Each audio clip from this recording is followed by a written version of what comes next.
సిద్దిపేటలోని ఆ హాస్పిటల్ కు వెళ్ళారో ఖతం మీ పేషెంట్ ను సొంత కుటుంబ సభ్యులుగా చూసుకుంటారు.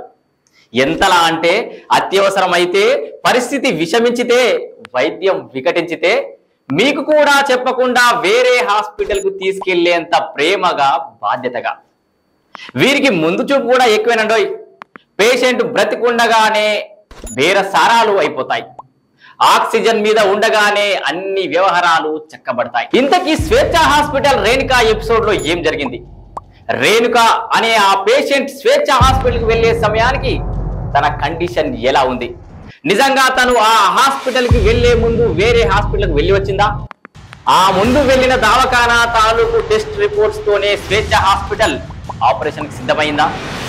స్వేచ్ఛ హాస్పిటల్ వైద్యులు చెప్పినట్లుగా అన్ని వైద్య పరీక్షలు చేయించానని రేణుక భర్త చెప్తున్నాడు కదా. వినాయకులు తెచ్చిన వినాయకు మేడం ఉన్నది రిపోర్ట్ స్టార్ట్ చేసే ముందట పేషెంట్ కండిషన్ మంచిగా ఉందని నాకు తెలవకుండా ఇంకో హాస్పిటల్ ఫోన్ చేసారు, వాళ్ళే తీసుకుపోయారు. 10 మంది వచ్చి మరదేంటి, ఏ డాక్టర్ అయినా ఆపరేషన్ చేసే ముందు రోగి ఫిట్ గా ఉన్నాడా లేదా అని అన్ని రకాల డాక్టర్ల ఒపీనియన్స్ తీసుకుంటారు కదా.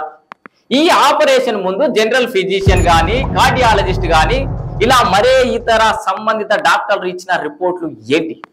ఇలా ఎన్నో ప్రశ్నలతో డిజిటల్ మీడియా బృందం ఆసుపత్రి ఆవరణలో రోజంతా నిలబడిన ప్రయోజనం మాత్రం శూన్యం.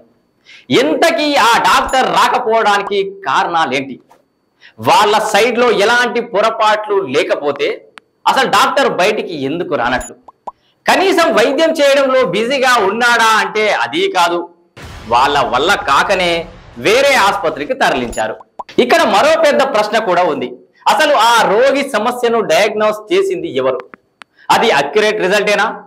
డాక్టర్లు యాజమాన్యాల నిర్లక్ష్యాలతో పాటు డయాగ్నోస్టిక్ సెంటర్ల ప్రమాణాలపైన ఓ లుక్కేయాల్సిన అవసరం ఎంతైనా ఉంది.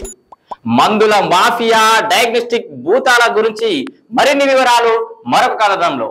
Until stay tuned, సామాన్య చంద్ర బ్రహ్మాస్త్రం యుధిష్ఠిర వార్త. నేను రమేష్ పోతరాజు.